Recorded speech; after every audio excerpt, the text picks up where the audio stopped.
November 1989. After more than a quarter of a century, the most visible symbol of the ideological divide between Soviet Russia and the United States is declared a non-entity. Since its creation, 171 people have been killed attempting to cross the Berlin Wall. Now, a euphoric public chips away at what is soon to be a relic of the Cold War. For Americans, it was the end of an era, and soon a new president would be sworn into office to realize the dreams of a world without a major military rival. So help me God. Many believed that the specter of what President Eisenhower had termed the military-industrial complex would become a thing of the past. Rather than devoting enormous sums to military spending, taxpayer funds could now be allocated to a radical expansion in healthcare and other forms of social spending. The dream was not to be. On February 1st, 1999, the Clinton administration released its new federal budget. It contained a tiny 3% increase in spending on social programs. Meanwhile, $112 billion in new funds were allocated to the military, while the budget of the CIA and other intelligence agencies rose to $29 billion. Clinton had promised what he called a peace dividend, and delivered in the form of modest cuts to some elements of the military. Yet at the same time, his administration expanded the influence of the Pentagon in key areas. One of their most significant acts was to end the official ban on advanced arms exports to Latin America and the former Soviet bloc countries. Secretary of State Warren Christopher instructed U.S. embassies to help American arms companies promote trade. Christopher had previously served as director of Lockheed Martin, the largest arms manufacturer in the world. The rise in arms sales coincided with a massive increase in privatization. Many of the jobs cut from the military were simply transferred to private contractors, over 100,000 by the end of Clinton's first term. In the wake of 9/11, the American military budget doubled to over $700 billion.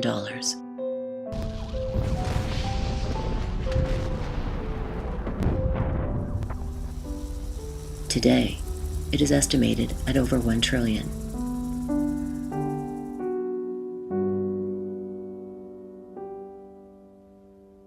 I've said that we need to increase the size of our military, which politically, if it got to the floor, probably would pass. But there, as you know, a whole bunch of folks on the left who think that that is a waste of money. I think it's important for us to do. As a whole, the U.S. now spends as much on war as the rest of the world combined. An estimated 800 U.S. military bases in at least 150 countries crisscross the globe. To put these numbers in perspective, more money is now spent on air conditioning for American military personnel than the entire budget of NASA. In the halls of power, the idea of initiating significant cuts to war spending has become almost unthinkable.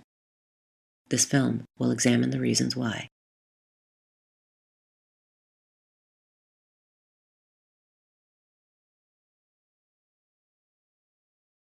Village squares and public grounds, their memory and the memory of all their brothers in arms before them are enshrined in a chain of tribute that reaches back across the developing story of the nation itself. Its recognition of its manifest destiny to be strong enough to support freedom beyond its own shores.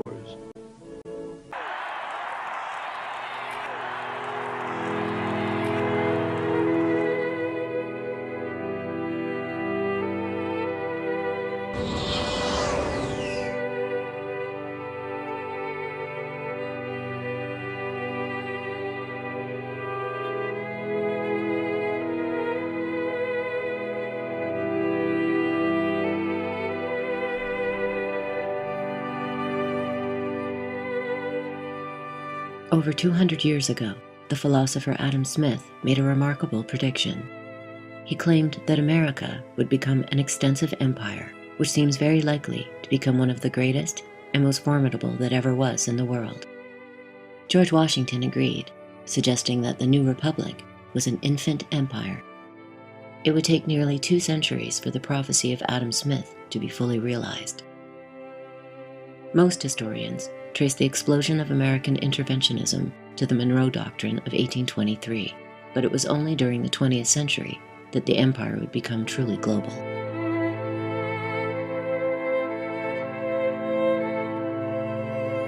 Following World War II, 2 major players were left standing: the United States and the Soviet Union. Yet, there was a significant power imbalance. This is an image of what America looked like after the war, and this, the Soviet Union. During World War II, over 20 million Russians had perished at the hands of the Third Reich. The Red Army expanded into Eastern Europe. Before the breakup of the Soviet bloc, citizens in countries such as Poland, Hungary, and Czechoslovakia were denied the right to self-determination and subjected to violent repression by the Soviet state. Yet did these actions justify atrocities by the United States? And were pronouncements by Western leaders of an international communist conspiracy the result of realism or propaganda? One theory can be found in National Security Council Document 68, released internally in the year 1950. It states that U.S. military superiority was a policy which the United States would probably pursue, even if there were no Soviet Union. We begin by testing this viewpoint through examination of 5 American interventions during the Cold War.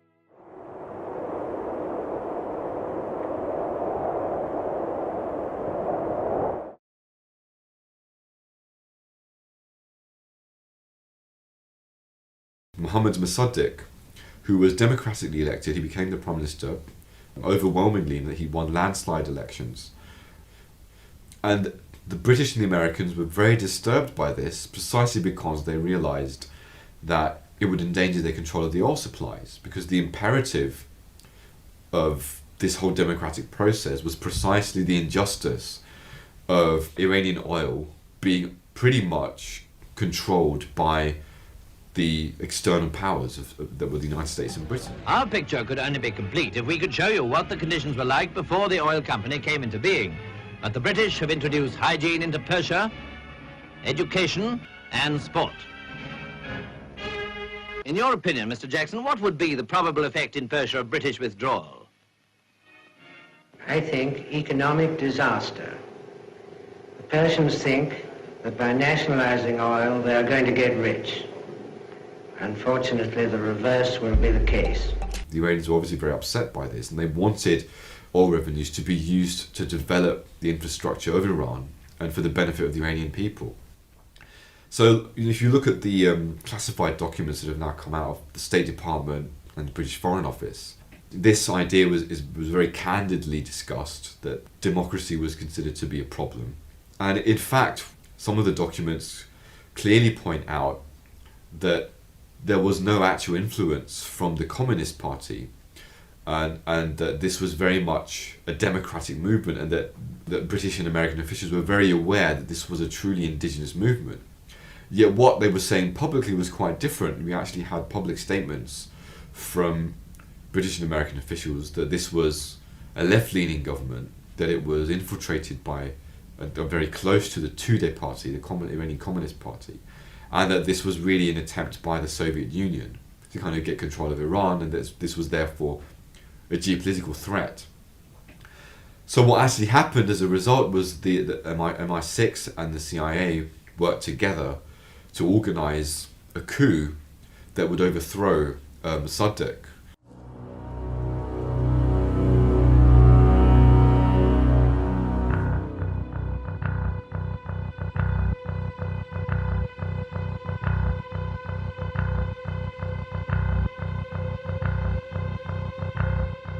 We were afraid to send troops into Iran and use the old model. Instead, we sent a CIA agent in, Kermit Roosevelt, Teddy Roosevelt's grandson. And Kermit Roosevelt, with a few $1 million, did an amazing thing. He managed to overthrow through a series of riots and a coup basically, he overthrew this democratically elected president, Mossadegh, and replaced him with the Shah. There was some discussion, and Foster Dulles went around the table, and the only person on the State Department side whom I can remember as taking any kind of a very specific position was Ambassador Henderson, who was back for this meeting. And he said that he wanted to know none of the details. He felt that this was a considerable departure from diplomatic tradition, but he felt it was required by the situation. He wanted to approve it, and he wanted to know as little about it as possible. And this basically happened. There was a violent military operation which removed Mossadegh and reinstalled the Shah of Iran.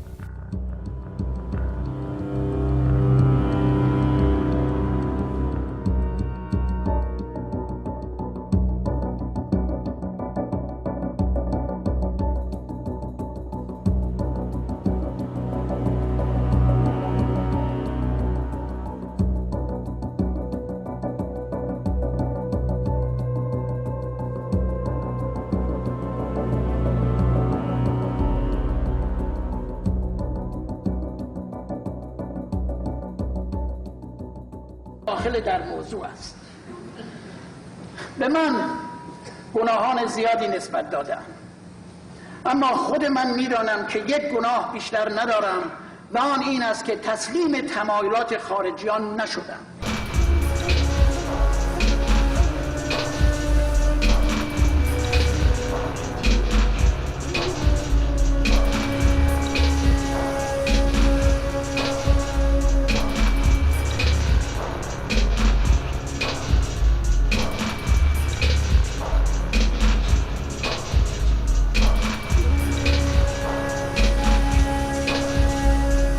Iran, because of the great leadership of the Shah, is an island of stability in one of the more troubled areas of the world.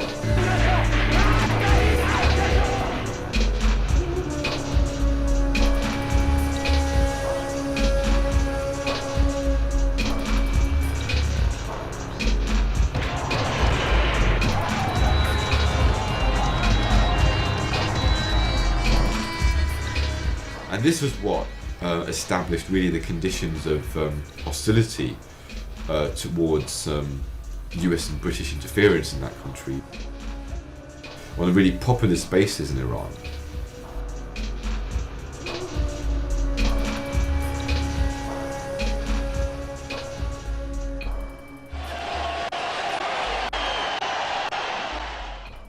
In December 1989, Romanians stormed the Central Committee of Stalinist leader Nicolae Ceausescu.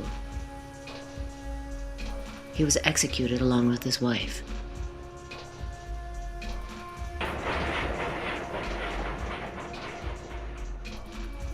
In Iran, the people would also storm the headquarters of their oppressors.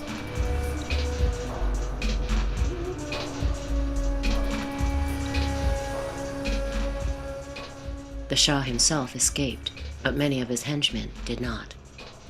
Iranians took over the headquarters of SAVAK and executed its leadership.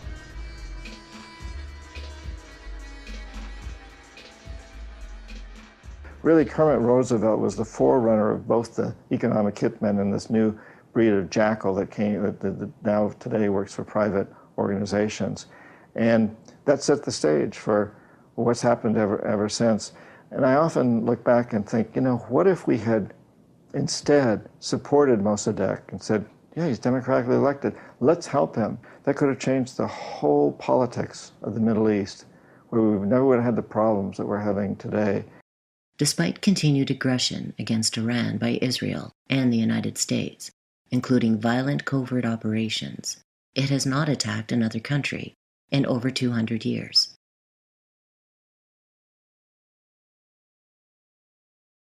What we wanted to do was have a terror campaign to terrify Arbenz particularly, terrify his troops, much as the German Stuka bombers terrified the population of Holland, Belgium, and Poland at the onset of World War II. and just rendered everybody paralyzed.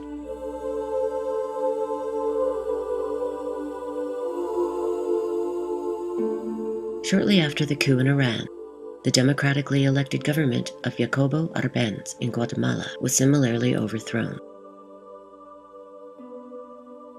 When Arbenz took office, 2.2% of Guatemalans owned 70% of the arable land.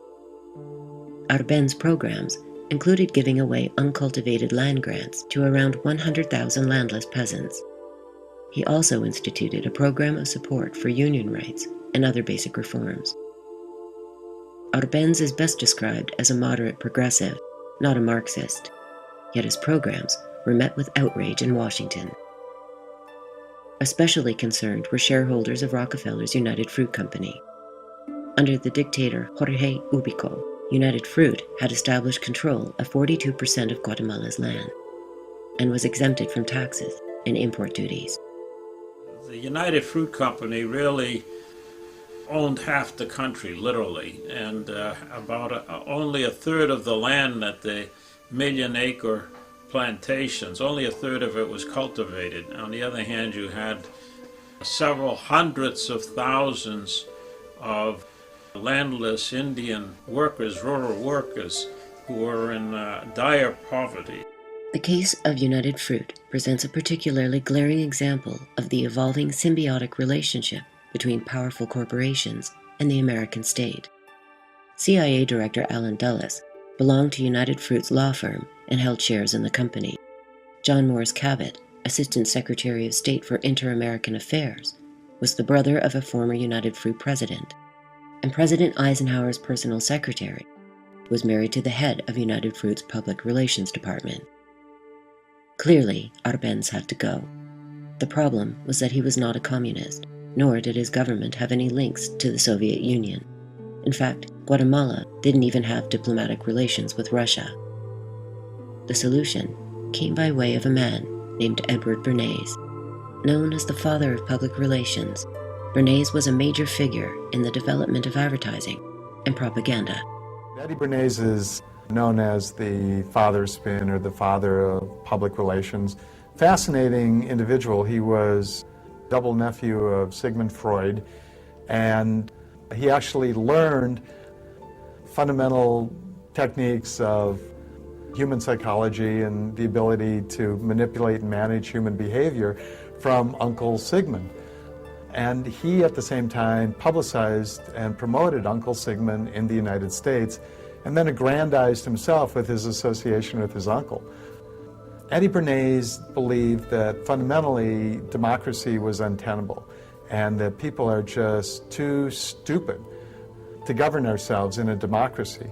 And so his rationalization was that there needed to be this elite of guardians, if you will, of public policy and public opinion who would manage society, and that the public relation practitioner would be a professional who would work for government and industry in managing and manipulating and doing what Eddie called engineering consent.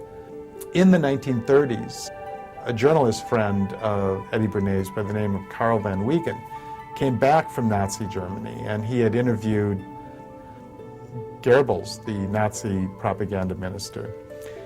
And he said to his friend Eddie Bernays, "Eddie, Joseph Goebbels has an even bigger propaganda library than yours, and he reads and uses all your books." And when Sheldon Rampton and I were writing about this in the 90s, we wrote a passage saying that we sort of wondered if maybe at some point Bernays, a liberal Jewish intellectual, began to realize that this technique of manipulating and managing public opinion and behavior that he thought was essential to preserve democracy might not just as easily be used in the wrong hands to subvert democracy. That question we raised was sort of answered later for us when we found out that indeed Bernays was completely comfortable helping to engineer and manage this overthrow of the elected government of Guatemala, and he was well aware of what had resulted from that. Bernays' strategy was to take the anti-communist model used during the coup in Iran and turn it into a media blitz.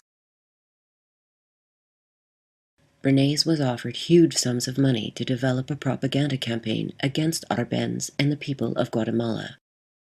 Shortly before the coup, articles began appearing in the New York Times, the Atlantic Monthly, the New York Herald Tribune, Newsweek, Time, The New Leader, and other publications concerning the growing influence of Guatemala's communists.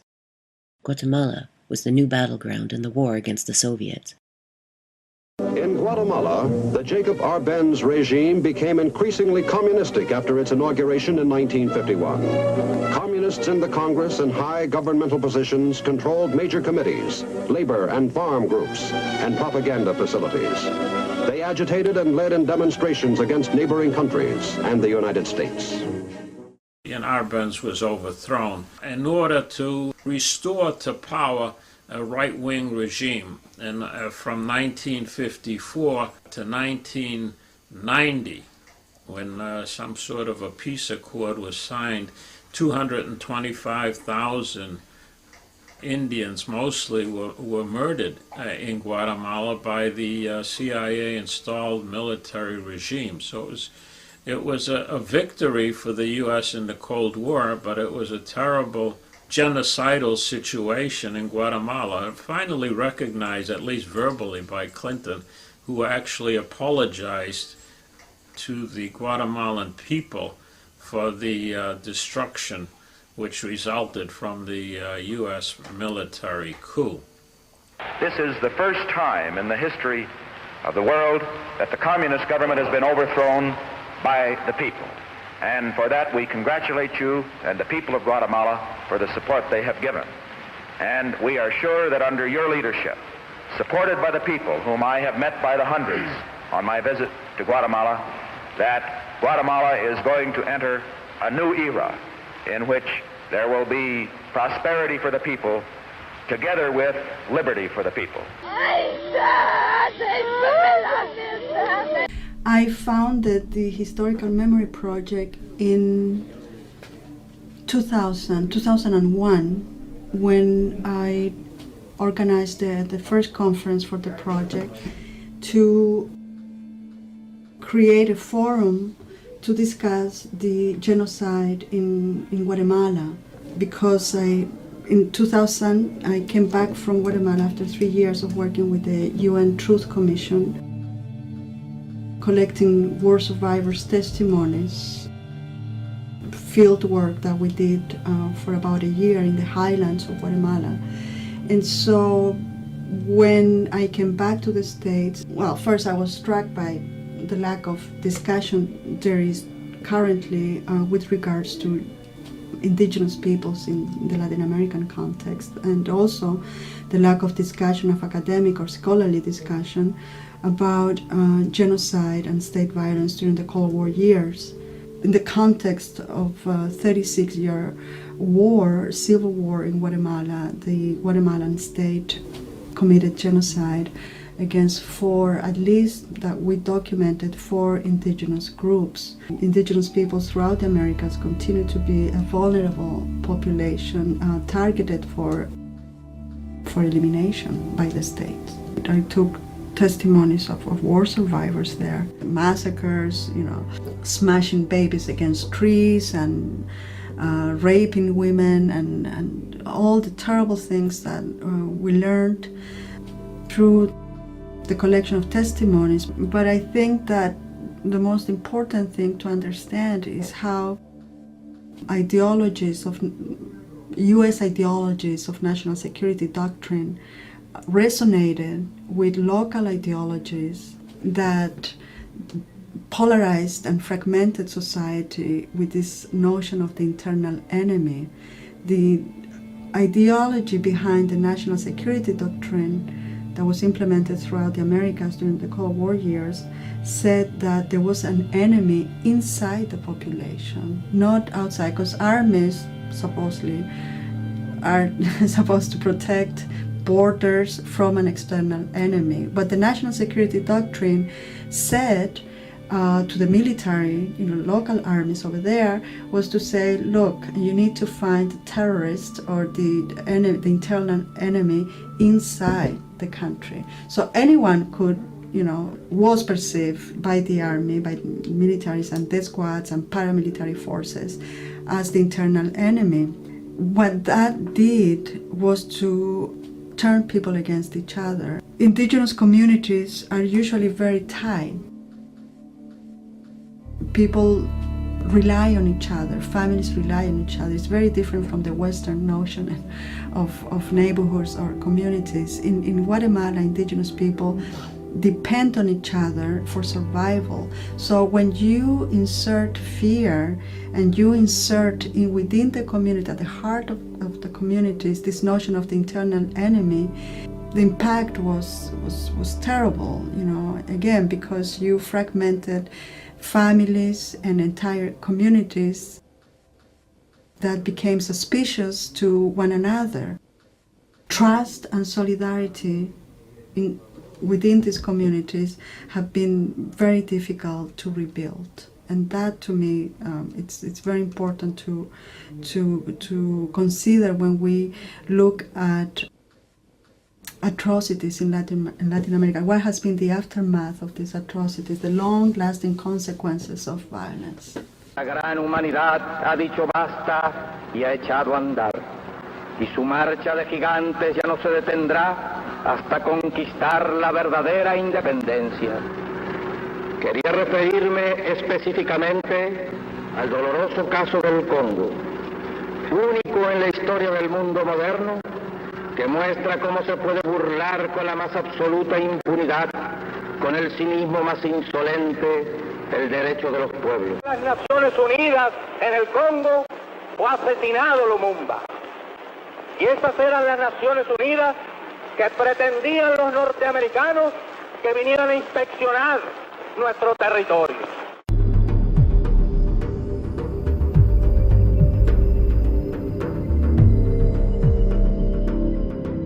Similar events to that of Guatemala would unfold in the Congo after Patrice Lumumba was elected prime minister, setting a tragic pattern for all of Africa. The post-World War II era gave birth to revolutionary movements across the continent, threatening old colonial powers. As with the French in Indochina, the colonial powers first attempted to crush such movements through violence. Eventually, however, nominal independence featuring corrupt governments became the model of choice. Colonialism is when one polity, one political economy dominates and conquers another. Neo-colonialism is when the imperial power takes down its flag and a local national puts up its flag, but the economic relations remain the same. That is, the imperialist country still extracts value from the human beings in the colony, but now is done in the name of trade. Neo-colonialism means so-called independence for states, but all that basically means is they have their own flag, sometimes their own airlines, and perhaps their own stamps, and their own coinage.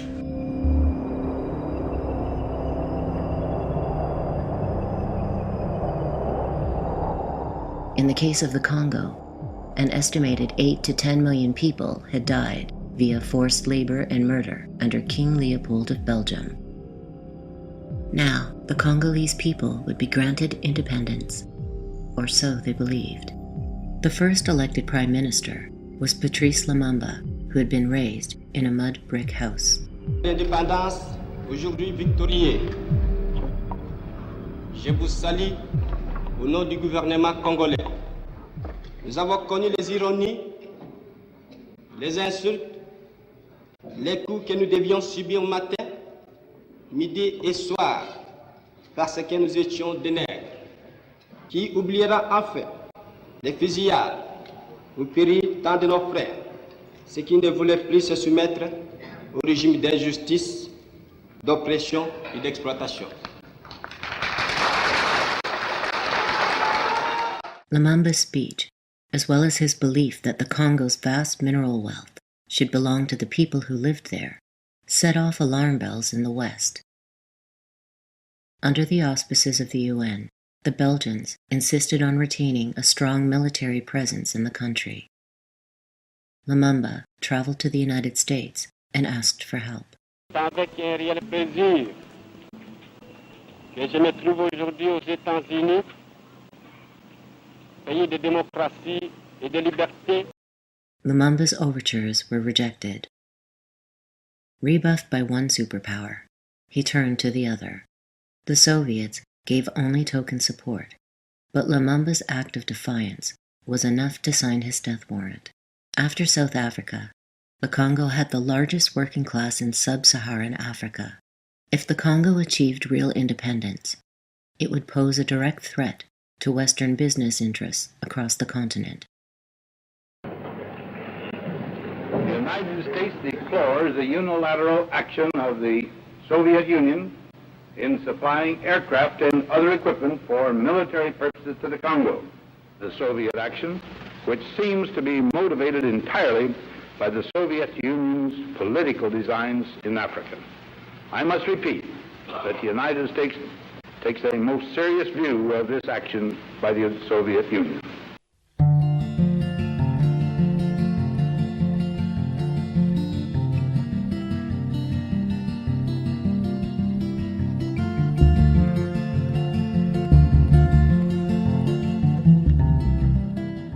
At around the same time as Eisenhower delivered his judgment, articles began appearing in the New York Times, painting Lumumba as a communist and Soviet stooge. They published a fraudulent claim that Lumumba had received $200,000 from the Belgian Communist Party, and without a hint of irony, referred to the first democratically elected leader of the Congo as a dictator. The CIA assassination plot got underway when Sidney Gottlieb, who headed up the psychochemical department of the agency's mind control experiments, carried a vial of poison to the Congo via diplomatic pouch. The plot was abandoned, however, in favor of a hit sponsored by the Belgians in collaboration with Congolese military officials. After being deposed in a coup, Lumumba and two of his associates were tied up and executed.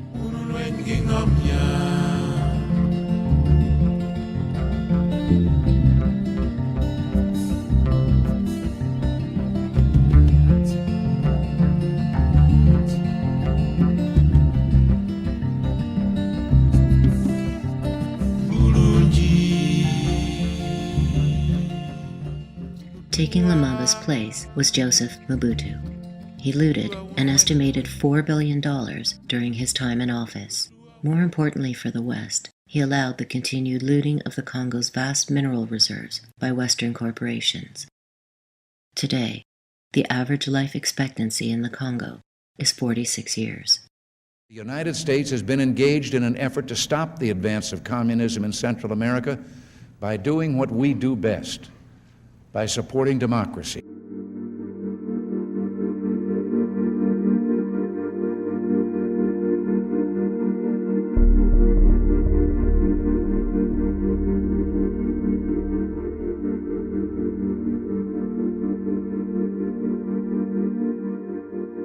Grenada, that tiny little island, it isn't nutmeg that's at stake in the Caribbean and Central America. It is the United States' national security. In Grenada, the New Deal movement had attempted to challenge emerging patterns of free market reform. Unemployment had dropped from 49% to 14%. The literacy rate rose to a remarkable 98%. Free healthcare and secondary education were established. Grenadans received scholarships for study abroad. As I was teaching at Binghamton University, one of my students was actually, graduate students, was from Grenada. And when the revolution took place against the corrupt right-wing authoritarian regime, and the New Deal movement came to power, the student asked me what he should do. I said, go back and work in your government. This is a chance to bring about some of the changes we talk about in our seminars. He went back, and the Grenadian government proceeded to implement advanced social programs, housing programs, cultivating agriculture, and generally opening the country to citizens' participation. Now, the U.S., especially the Reagan administration, was very upset with several things. One, the fact that Grenada was declaring an independent foreign policy, accepted aid from whatever country was offering it, whether it was European Union, Cuba, or what have you. And the fact that the Cubans sent a mission to Grenada to build a major airport became a pretext for Reagan to assert that this airfield was going to be a Soviet base, when in fact the funding for the Cuban construction team came from England. Nevertheless, the social changes and the independent foreign policy provoked the ire of the hardliners in the Reagan administration. The charges that Grenada was a communist base were absolutely rejected. The fact that there was a coup attempt within the Grenadian government to oust the president, Bishop, served as the detonator for the U.S. intervention.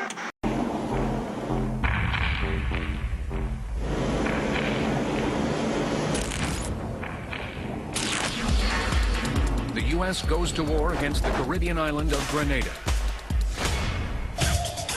Their mission: stop a Cuban-inspired coup and rescue stranded American students. And we're just hoping that someone would come get us. But the operation is a logistical nightmare, and troops face a determined enemy. It's time to die. Can U.S. forces win in this Cold War confrontation? Next.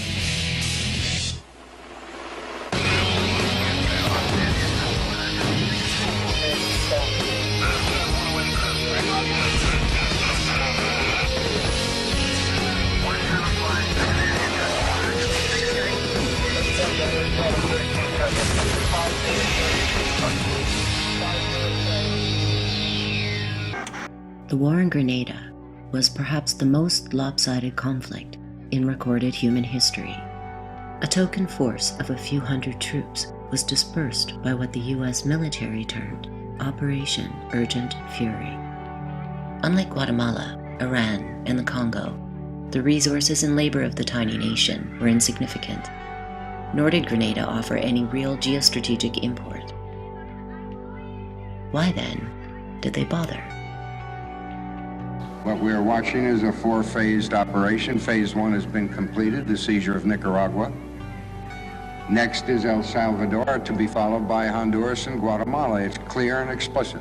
There is a Caribbean domino theory that's unfolding. Well, I wouldn't call it necessarily a domino theory. I would call it a priority target list, a hit list, if you will, for the ultimate takeover of Central America. The domino theory of communism was used throughout the Cold War as a justification for American military interventions. If one country went socialist, others would inevitably follow. This, in turn, would lead to a worldwide reduction in democracy, human rights, and freedom. That's the way they operate. And others just parrot the communist line. On the other hand, outright gifts are only one way America aids other nations. As we constantly raise our standard of living, the spin-offs raise standard of other countries. It is probable that many leaders and foot soldiers accepted the domino theory on its face. The problem is that statistical data proves that in the post-World War II era, the United States was the world's biggest promoter of totalitarian regimes. A study by Lars Scholz found that U.S. aid has tended to flow disproportionately to the Western Hemisphere's relatively egregious violators of fundamental human rights. An additional study by Martha Huggins, conducted in the 1990s, suggested that the more foreign police aid given by the U.S., the more brutal and less democratic the police institutions and their governments become. This seeming contradiction cannot be explained by the domino theory of the Cold War. There is, however, a rational explanation. As Washington moved to overthrow Arbenz' government in Guatemala, State Department officials warned of the new government that its agrarian reform is a powerful propaganda weapon. Its broad social programs of aiding the workers and peasants in a victorious struggle against the upper classes and large foreign enterprises has a strong appeal to the populations of Central American neighbors, where similar conditions prevail. One of the leading themes of the Cold War has been the domino theory, what critics call the danger of a good example. And they are two different ways of perceiving what amounts to the same thing. Could call it the mafia doctrine. The Godfather does not tolerate disobedience. It's too dangerous. If some small storekeeper doesn't pay protection money, the Godfather may not care about the money, but he does care about the refusal. And then it's necessary to send his goons to collect the money, but also to make an example. To my store next Friday, I'll give you the money. This is Friday, Babu. How many times I gotta tell you? You keep on calling me Babu. It's Singh, motherfucker. I'm trying to help you. Keep on telling me I'm your friend. Yeah. You don't even know my fucking name. You want me to catch a beating? I'm gonna catch a beating if I go back again like last week. See this guy? You see this guy? This guy don't want you to have the money because he wants to come back there and squash your head. That's a guiding principle of world order. The U.S. has been far and away the dominant power in the post-Second World War era over much of the world, and it wants obedience and conformity. There's a fear, which is called the domino theory, that if one domino falls, one small country falls, it'll topple over the next one, it'll topple over the next one, and pretty soon all the dominoes will fall and you'll be in trouble. So, for example, if you have successful independent development somewhere, others suffering the same problems will ask, okay, why not us? And that's often pretty explicit in the internal record. The objective was to prevent the dominoes from falling. The loss of Vietnam would trigger the loss of Southeast Asia. If this little nation goes down the drain and can't maintain her independence, ask yourself what's going to happen to all the other little nations. The domino theory is always ridiculed after the dominoes don't fall. Take, say, Vietnam, which was successful from the U.S. point of view. If a virus is going to spread contagion, what you do is kill the virus and inoculate the potential targets of the infection. And that's what the U.S. did. Destroyed Vietnam, never become an independent, successful country, modeled anyone, and installed vicious dictators in all the surrounding countries. The actions of the ruler, President Diem, have been declared autocratic. And perhaps his personal actions are to some degree. But when one realizes the chaos he faced, the complete anarchy that existed there, it's conceivable that autocratic methods within a democratic framework were required to restore order. The most important, of course, was Indonesia.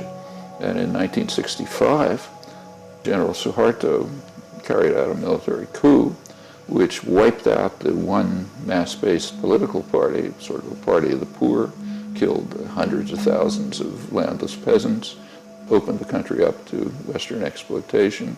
There was total euphoria in the United States. I mean, the New York Times liberal correspondent, James Reston, called it a gleam of light in Asia. The Times knew what was happening. They described it as a staggering mass slaughter, but just magnificent.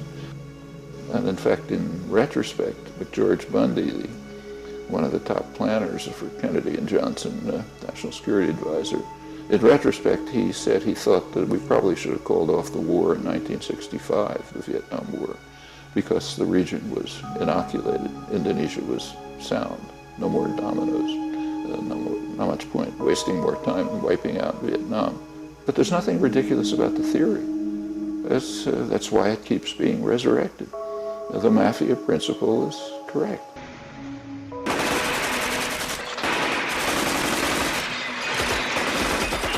If you want to maintain order and discipline, you have to make sure that there's no disobedience, even in the smallest place, and in particular, no successful disobedience. So yes, it's a dominant theme of world order in the hands of the United States, and in fact, its predecessors in imperial conquest. Que los Estados Unidos tienen que respetar el derecho de los pueblos a desarrollar su economía en la forma que necesita o desea. Nowhere was the danger of a good example more apparent than in Chile. For most Americans, the date of September 11th has only one possible connotation. Yet, for the people of Chile, the date signifies an older, deeper scar. On September 11th, 1973, the democratically elected government of Salvador Allende was overthrown in a violent coup d'etat. It established a military dictatorship run by Auguste Pinochet, which would last for 17 years, resulting in the torture and murder of thousands of citizens. At the height of the repression, Chile's soccer stadium was transformed into a concentration camp.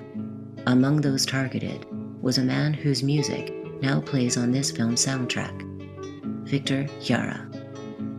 He was taken to the stadium, where he was a source of strength for his fellow prisoners, singing for them until soldiers beat him to the ground and smashed his hands.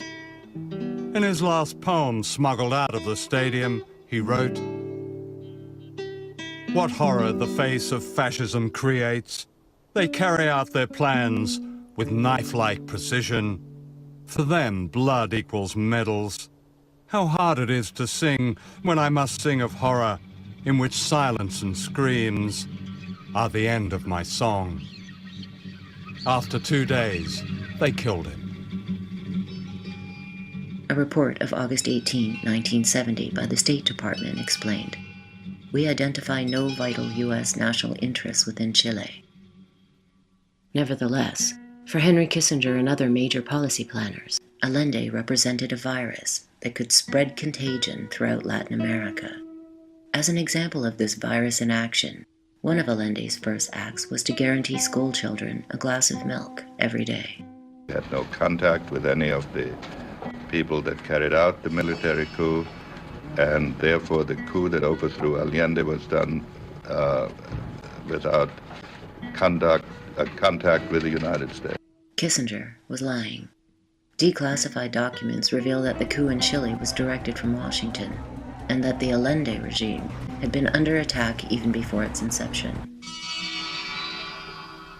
A CIA cable of October 1970 reads, "It is firm and continuing policy that Allende be overthrown in a coup." Unlike the other governments we have discussed, Salvador Allende's regime was explicitly socialist, yet it had also been democratically elected. In short, his regime challenged the entire ideological basis of the Cold War.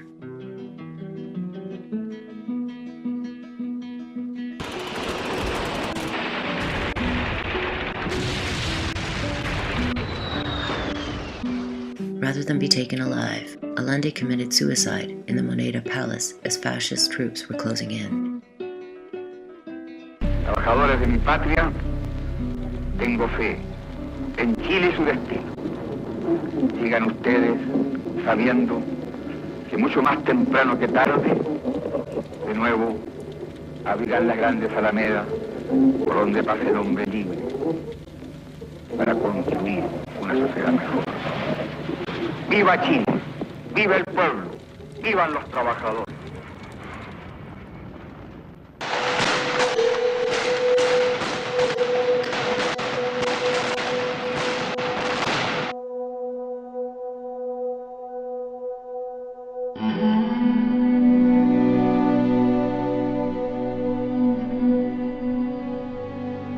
In stark contrast to what Allende had in mind as a corrective to Chile's economic woes, Pinochet would embrace a radical program of free market forms as theorized by economist Milton Friedman and the Chicago Boys.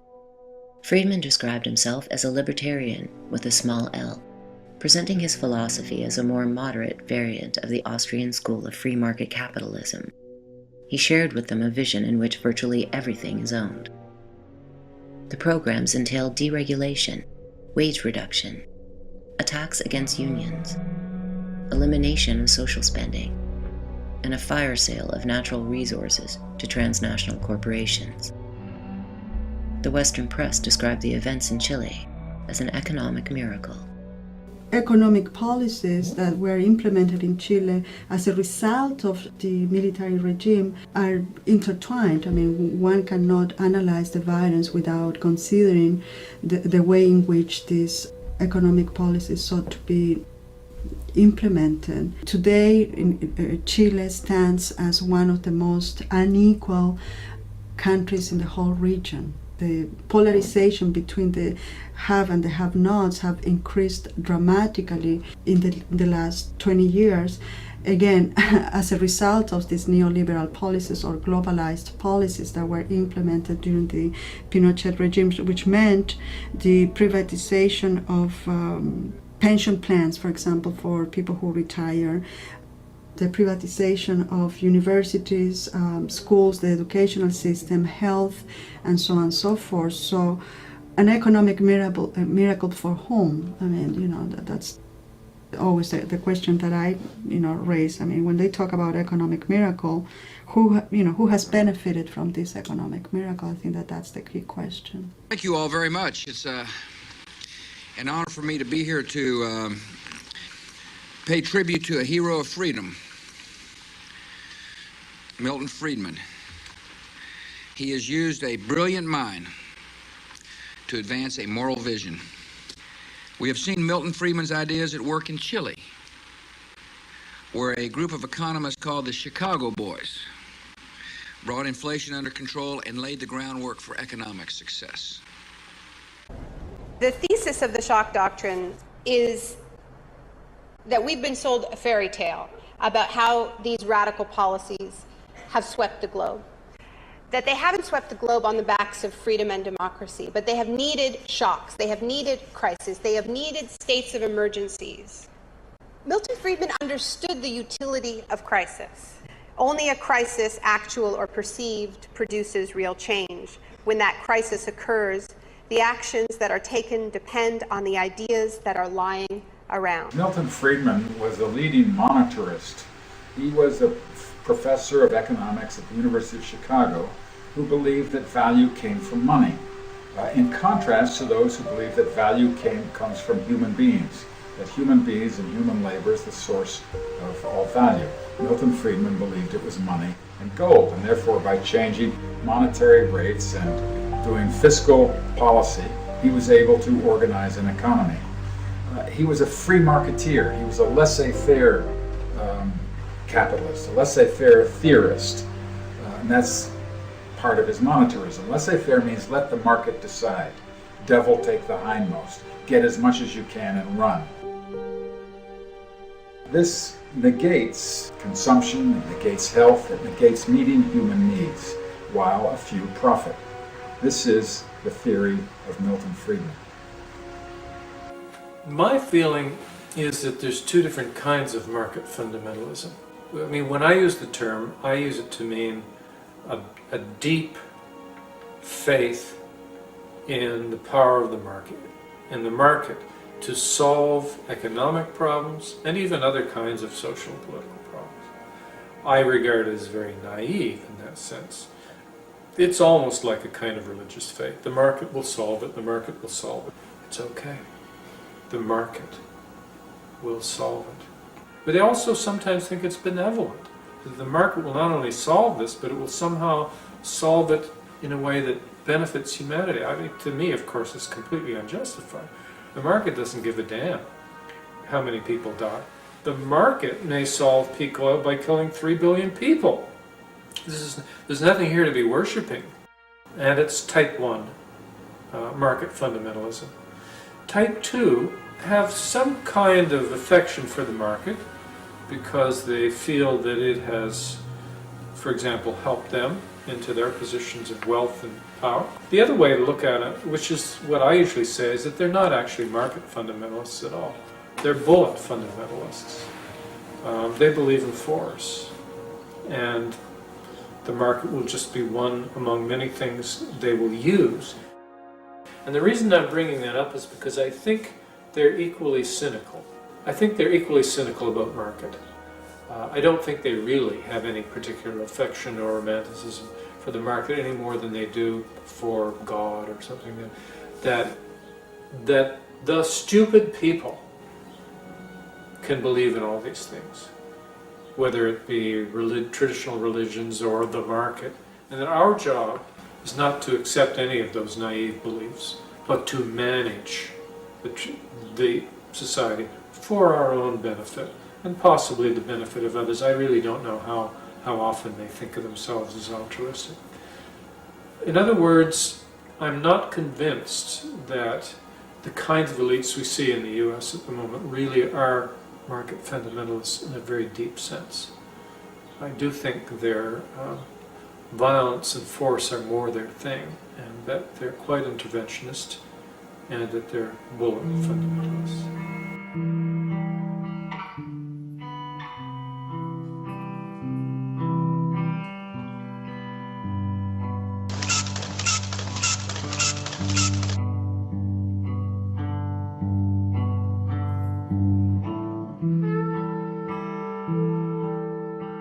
Reaching the homeland during the late 70s and beyond, and culminating in the worldwide financial crisis, the process of globalization would demand free market reforms of virtually every country in the world.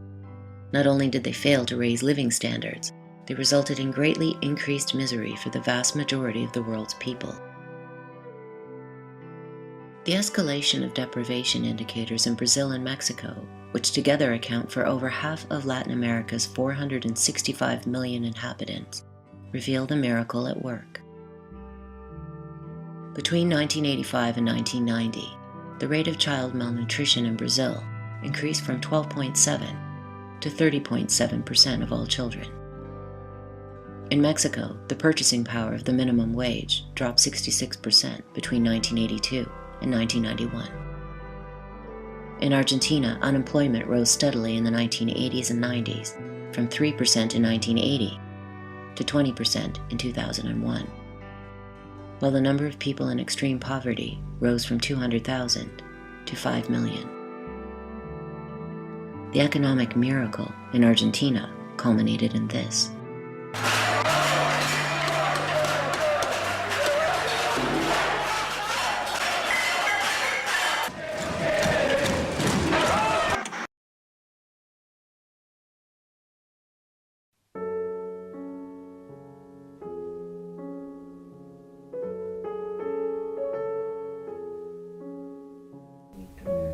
Well, Grand Area Strategy was developed really during the Second World War, and it continued to develop afterwards in the early stage of the Cold War. This was grand kind of world order planning, and most of the evidence that we have for this and the direction it took came out of the Council on Foreign Relations working group that was set up in the 1940s with the State Department called the War and Peace Studies Project. And most of this material is now declassified and available. The documents that have come out really reveal a very kind of openly imperial mindset. I mean, the language spoke openly about establishing a Pax Americana. It talked about the necessity of transitioning away from British imperial rule to a new form of American global domination. It openly talked about limiting the sovereignty of different countries depending on their amenability to the principles of this new global economic and political order that the United States and Britain envisaged. It spoke about the need to establish international institutions such as the World Bank and the IMF and the United Nations as mechanisms to regulate this world order, but quite openly spoke about doing this in the interests of the advanced industrial countries such as Britain, the United States and Western Europe. So on the one hand, even though there was this sense of benevolence, there was this idea that if we don't set up these institutions, there will be this international stability and there will be this danger of Nazism.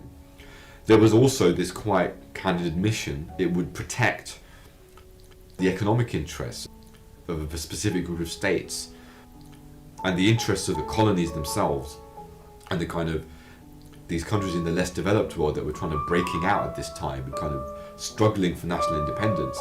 that their interests were really not in the equation. And there were even references to the need to use propaganda to legitimize this whole new structure to domestic publics. So I think you can learn a lot from these documents, and it's pretty clear that the principles that they outlined, even though they certainly evolved, they changed with time, but that a lot of the basic principles have remained continuous throughout different stages in the post-war period, in the Cold War and post-Cold War periods. And that within the Middle East region, that had a specific implication, which was control of Middle Eastern resources. Grand Area Strategy spoke specifically about controlling specific parts of the world to ensure US preeminence. Parts of Asia, parts of Africa, parts of the Middle East. It spoke about the need to control these regions, especially due to their populations and their resources and the geographic locations. We have all bound ourselves to work together to make sure that there is increasing happiness and prosperity for the broad masses of the people in every land, no longer subject to the hard strains of war. An iron curtain has descended across the continent. Behind that line lie all the capitals of the ancient states of Central and Eastern Europe. In the background was the growing struggle between two great powers to shape the post-war world. Already an iron curtain had dropped around Poland, Hungary, Yugoslavia, Bulgaria. What about Soviet imperialism after the Second World War? That was real, but it was narrow. If you take a look at interventions after the Second World War, the Soviet Union did intervene in East Berlin, in Hungary, in Czechoslovakia, Poland, within Eastern Europe. That was their domain. They wanted to be left alone to run their own dungeon in their own domain. For the U.S., it was the rest of the world.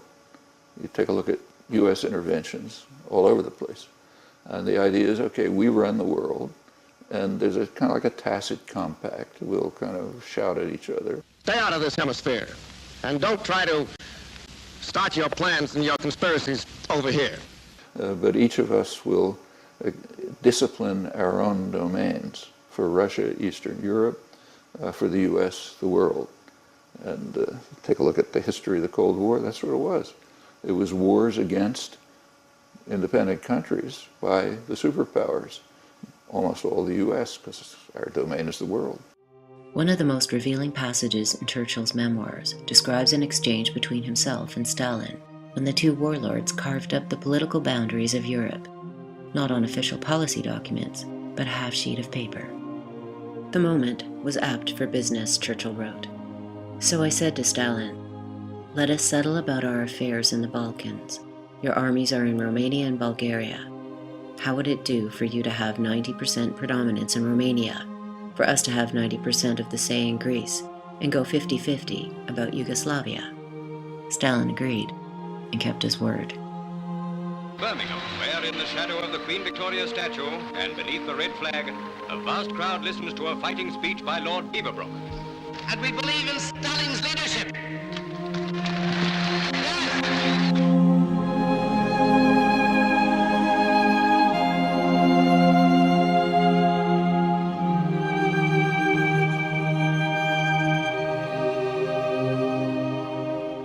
Following World War II, the United States began funneling huge sums of money to its European allies in what became known as the Marshall Plan. The purpose was twofold: to help European nations rebuild their shattered economies, and to dissuade their populations from embracing communism, socialism, or any path independent of the United States. The aid provided essential relief for the war-ravaged countries of Europe. Yet, in the years between 1952 and 1962, of the $50 billion given to 90 separate countries by the United States, only $5 billion was for non-military economic support. It was a desirable step to persuade the world that we really were being altruistic here. This was not basically an anti-communist, anti-Soviet measure. The first major test in establishing America's commitment to real democracy would come from Greece. During the war, the left-wing National Liberation Front had provided the majority of resistance to the Nazis. It also set up interim governments across the nation. Though its military leadership was communist, the partisan governments bore no resemblance to Stalinist Russia. They were decentralized and participatory. In April, it set up a provisional government in the mountains. Elections were held, and women were given the vote for the first time. Θυμάμαστε ότι δημιουργήθηκε τα ωραία αυτά πράγματα η κυβέρνηση. I remember that the government made beautiful things happen, and we were raised to a higher level. Σε βαθμό υψηλότερο, δηλαδή, που ήμασταν πάντα καταδικασμένοι. The other governments had neglected the peasants. Beautiful things happened, like voting. I voted, and we helped in the local government in any way we could. Του λαού. Η αλληλοεξάρτηση και η κατανόηση που είχε δημιουργηθεί. The solidarity and understanding that were generated up here in the mountains and the enthusiasm for self-government made people so much more aware and sophisticated that those of us who came up from Athens just couldn't believe it. Πάντως ο κόσμος έμενε πολύ ευχαριστημένος από το. In general, the people were very pleased with this people's government. We had general assemblies every month, and every villager could air his grievances and criticize the chairman or councillor when he didn't do his duty. We made decisions for the whole village. Whatever happened in the village, everyone had to know about it. That was how self-government worked.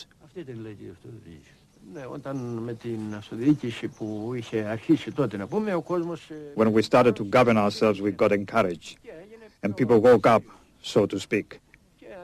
We became more active and took more responsibility for ourselves. We wanted this government to agree to the separation of church and state, and that priests should complete secondary school and have theological degrees. In the meantime, we joined the resistance, and the churches contributed however they could. Winston Churchill described the situation as anarchy and demanded a return of King George II. When the people of Greece rejected the return of the monarchy, the British army attacked. Οι Άγγλοι από την πρώτη στιγμή τους εδείξανε εχθρική. Eam's goal was to make Greece independent, free from all ties. Έβαζε σαν σκοπό του την εθνική ανεξαρτησία, την απαλλαγή από κάθε δέσμευση. We knew from the start that the British wanted to keep Greece within their sphere of influence in the Mediterranean, for their own political ends. Eam was opposed to this, and so the British were against us from the start. Σκοπό είχαν με αυτές τις δυνάμεις του σταγματασφαλίτης. The British and the Greek governments, along with the royalist troops, wanted to restore the old order in Greece. Τους Εγγλέζους που είχαν έρθει ακόμα από τον Οκτώβρη στην Αθήνα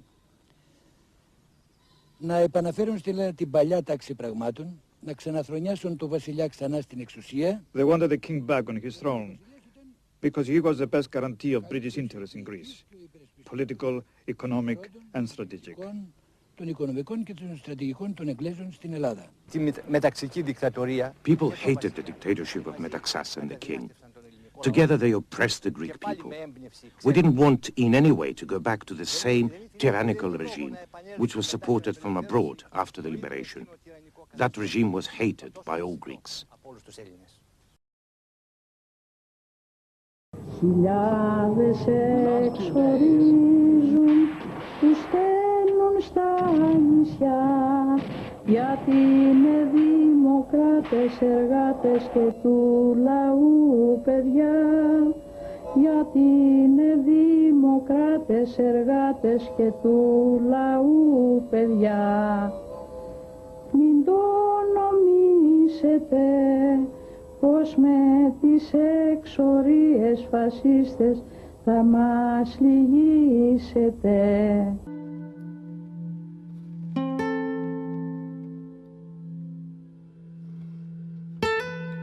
A network of concentration camps were set up across the Greek islands, while right-wing death squads terrorized villages.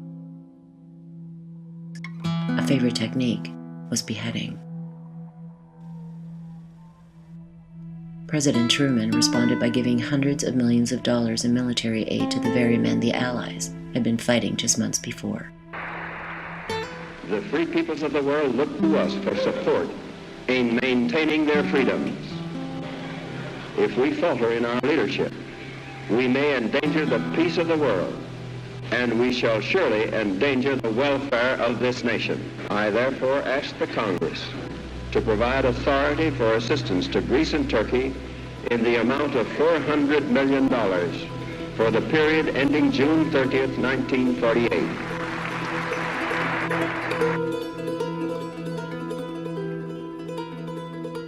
In 1947, 74,000 tons of military equipment were sent to Greece.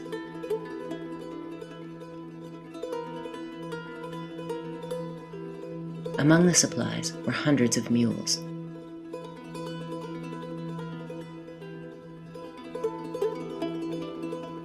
Less amusing were the massive stocks of napalm. During the Greek Civil War, Churchill praised Stalin for adhering strictly and faithfully to our agreement of October. During all the long weeks of fighting the communists in the streets of Athens, not one word of reproach came from Pravda or Izvestia. There were many fears. The primary fears were the usual ones. The British invaded Greece in 1944 and tried to restore it to the British imperial system. It was then declining. The U.S. was taking it over. Greece, there was a strong anti-Nazi resistance. It had pretty much liberated the country from the Nazis. And it was what's called communist. It was peasant and worker based. All over Europe, in the wake of the war, there was a kind of a radical democracy, often called communist or socialist or something like that. And the U.S. didn't want that. It wanted to restore the traditional order. So in Greece, after the British could no longer control the resistance, they pulled out. The United States moved in. That's when the Truman Doctrine was announced in lofty rhetoric about defending democracy. But in fact, it was to crush the anti-Nazi resistance, peasant worker-based anti-Nazi resistance, and to restore the traditional order with many fascist collaborators and so on. They didn't care about that, which is exactly what happened. It killed maybe 150,000 Greeks and set Greece on the path that followed. Later, it turned out that it wasn't enough, so the U.S. supported openly the first direct revival of fascism in Europe, not hidden. The fascist generals were supported by the United States when they took over in the 60s, and that lasted until 1974, I think, when there was an uprising which threw them out. Well, okay, that's Greece. Italy. Italy has been the target of more CIA action than anywhere else in the world, as far as the record shows, up until at least the 1970s. At that point, the record runs dry. In Italy, there was a very powerful left. And if there had been free elections, the left would have won. And the U.S. was very much frightened of that. And in fact, go back a little bit. Italy was the first place where U.S. and British troops landed on the continent. 1943, they landed in Sicily, then started moving up the peninsula. And they had a problem. The Nazis had pretty much were being driven from Italy, as in Greece, by the resistance, by the popular resistance. So as the U.S. and British forces came in, they had to crush the resistance and reinstate the fascists, which is exactly what they did. So Field Marshal Badoglio, great fascist hero, conqueror of Abyssinia, he was installed as prime minister, and the king, the pro-fascist king, was brought back, especially as the troops went to the north. The North had already been liberated by the resistance. Nazis pretty much driven out. They'd established a functioning society with worker-owned factories, driving out managers and so on. The United States was horrified. And the British, and remember it was the Labour Party then, they were even more horrified. The idea of driving managers out of factories and running it yourself, I mean, utter anathema. So the liberated society of northern Italy had to be crushed, and the traditional forces reinstituted, including, of course, leading fascists. And in fact, this was done all through Europe, but the most important places were Italy and Greece, because it had advanced farther then. Now, Italy and Greece were both understood to be part of the system of controlling Middle East oil. The transit lines went through the Mediterranean, so that's all one big system, of which this is one component, and the U.S. was not going to sacrifice that. The control of Middle East oil was regarded as an absolutely central part of post-war global planning, and of course control over Europe. There were other aspects too. The formation of NATO, for example, was theoretically motivated by concern that Russia will invade. Maybe it was, maybe it wasn't, but it was also driven by the concern that Europe might move in an independent path. I mean, Europe's a big place. It's got an economy the scale of the United States, more advanced than the United States in many respects. It had been crushed by the war, but it was going to reindustrialize, and it did over the next couple of decades, and became a flourishing economy. Well, there's always a concern that it might strike out on its own. It might become what was called a third force, independent of the United States and Russia. It may be along Gaullist lines. De Gaulle had this plan of a Europe from the Atlantic to the Urals as a separate force in world affairs. That's anathema to U.S. planners. The embrace of fascist leaders by the West is often explained as a product of Cold War necessity, yet the reality is more complex. From the very beginning of the fascist movement, many Western business leaders not only praised fascists, but offered significant financial, intellectual, and moral support. The case of Spain provides one of the most striking examples. When peasants and workers took control of production, consumption, and social life across much of the country, world leaders united in opposition against them. Their system of self-government threatened not only the fascists and Stalinists, but liberal democracies in America and the rest of the world.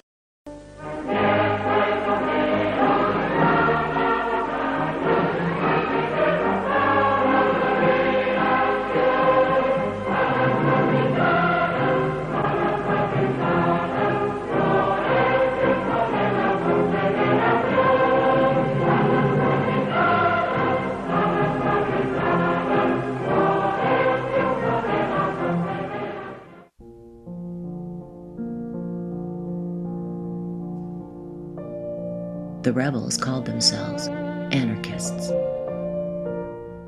In the media and general commentary, the term anarchy is used to indicate chaos, bomb throwing, disruption, criminality.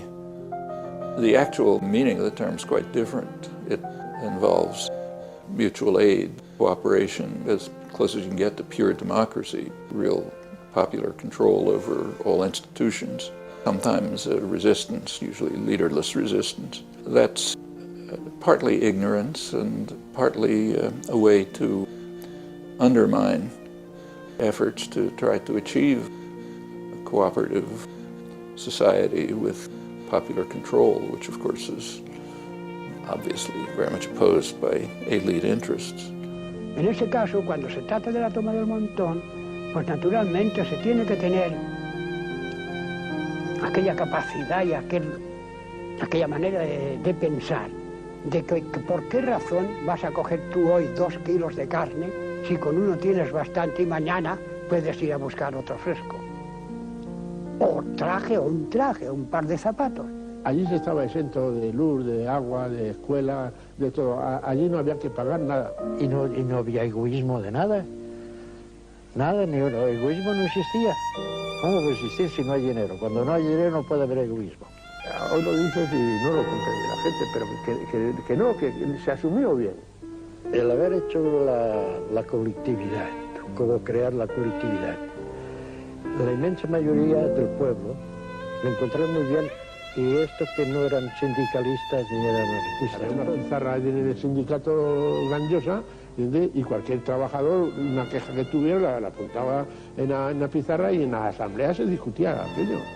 El exponer una cosa era ponerlo, digamos, en armonía de los demás si aceptaban aquella proposición.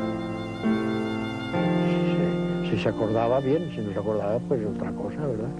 Pero siempre desde la base.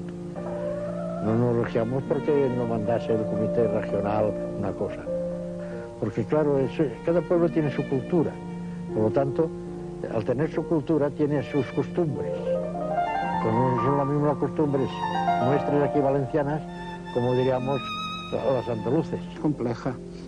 Tienes que ser consciente de que trabajas para ti, entonces, que ya no mantienes a ningún patrón, aún trabajas con más... Esa forma de operar, esa forma de conducirse éticamente en la sociedad sin necesidad de que viniese el gendarme de turno. O sea, la autogestión, yo creo que es la asignatura. How do the liberal democracies respond? Well, exactly as you'd expect them to. They despise democracy for very good reasons. The masters do not want the ignorant and meddlesome outsiders to run their own affairs because they'll do it at their own interest. And you lose hierarchy and domination and centralized control and all the values that the masters naturally want. So the liberal democracies essentially joined forces with the fascists and the communists to destroy the revolution. After they destroyed the anarchist social revolution, then they started fighting among themselves. But the first task for the first year was to make sure that the popular revolution was crushed. And of course the communists were in fact in the lead.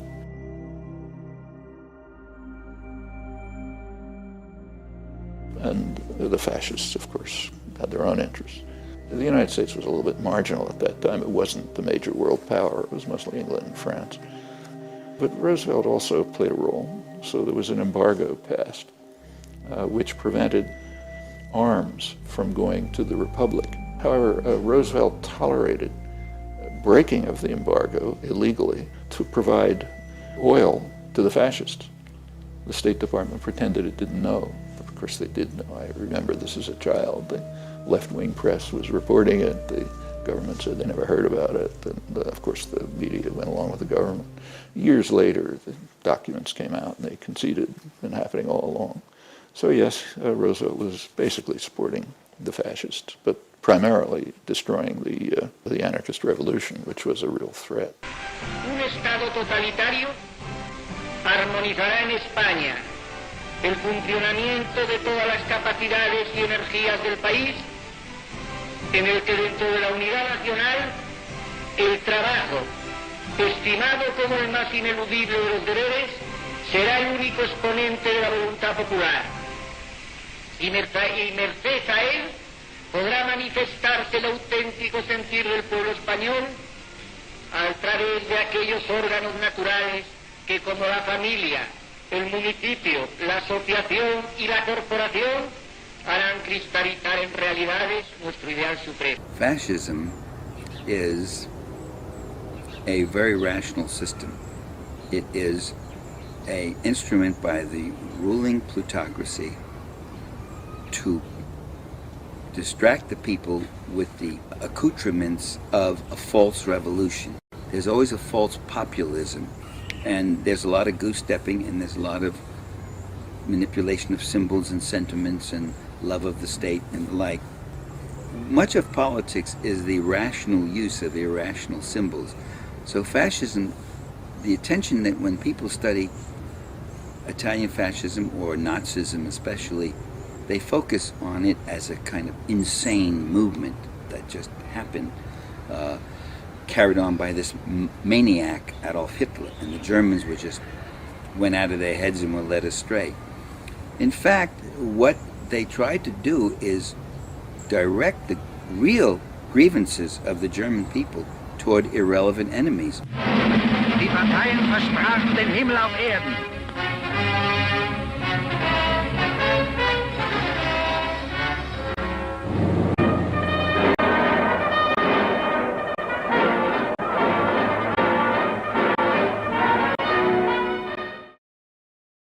And when the fascists came into power, they cut wages by 50%. They destroyed every labor union. They destroyed every opposition party and every newspaper, closed them down. They abolished all inheritance taxes for the rich or cut them drastically. They abolished all cartel taxes for the corporations. Pretty much what's being done here without having to go politically all that far. So fascism is an instrument whereby the plutocracy can control and hopefully affect a final solution to the class struggle. You totally shatter and destroy and enslave the working class, and people just have to take it. What substantiates what I just said, that fascism is an instrument of the plutocracy, is the way the plutocracy acted toward the fascists. Not just the German plutocracy, which gave Hitler enormous sums of money, which enabled him to go all over the country, but also the plutocracy of the United States, where all sorts of eminent members of that plutocracy openly supported the fascists. EK Farben Industry, Allgemeine Elektrizität Gesellschaft, Siemens Schuckenwerke, Siemens Halske, Opel, Fried Group Anti-Gesellschaft, Tokyo Shibaura, Mitsubishi Electrical Engineering Company, Westinghouse Electric Company of Japan, Compagnia Generale di Elettricità, Magrini Società Anonima, and many more all over the world. Among the titans of Wall Street, there was a tremendous amount of sympathy for Adolf Hitler and for Mussolini, coupled with a great deal of fear about what they perceived as a rising red threat and the threat from unions. So they were largely sympathetic with what they saw going on over there. And of course, these people and the attorneys working for them, like the Dulles brothers, who would later go on to run the State Department and the CIA, were very much in tune on this sort of thing. Put them in an awkward position, of course, later on when they ended up having to fight against Hitler. But that never really, I think, changed their fundamental belief, which was that they shared common cause with industrialists everywhere. In fact, many of these people were involved with companies that had operations in Germany and in occupied territories of Germany. We later saw the prosecution of a number of them under the Trading with the Enemy Act, and this included Prescott Bush, the grandfather of George W. Bush. Prescott Bush was a partner in Brown Brothers Harriman, the most prestigious investment bank on Wall Street, at a time when the influence of the WASP establishment in America, the white Anglo-Saxon Protestants, was near its peak. Not only did some of the most powerful corporations support fascism in Europe, so did many of its most powerful politicians. Mussolini was frequently praised by leading political figures in the United States and Britain, and even by Churchill himself. On January 20th, 1927, he lauded the new philosophy while on a trip to Italy. "I will say a word on an international aspect of fascism," Churchill stated. "Externally, your movement has rendered a service to the whole world. Italy has shown that there is a way of fighting the subversive forces which can rally the masses of the people, properly led, to value and wish to defend the honor and stability of civilized society." It was only when fascist states began threatening Anglo-American interests that the philosophy fell out of favor, at least temporarily. Working-class men and boys from around the world were now forced to either defend or combat the Frankenstein monster nurtured by elites within their own nations. The nightmare of World War II had begun.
General Eisenhower informs me that the forces of Germany have surrendered to the United Nations.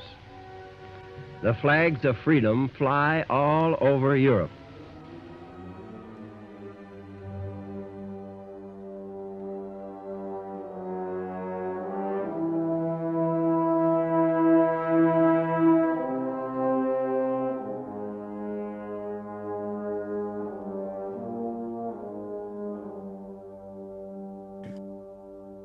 Despite rhetoric to the contrary, Truman would support fascist and other totalitarian leaders across the globe. Republican Senator George Bender lamented that Mr. Truman has urged the Congress to authorize a program of military collaboration with all the petty and not-so-petty dictators of South America. Progressive politician Henry Wallace went further. He stated that bipartisan reactionary war policy would eventually lead to outright fascism in the United States itself. According to Wallace, the Cold War would lead to a century of fear.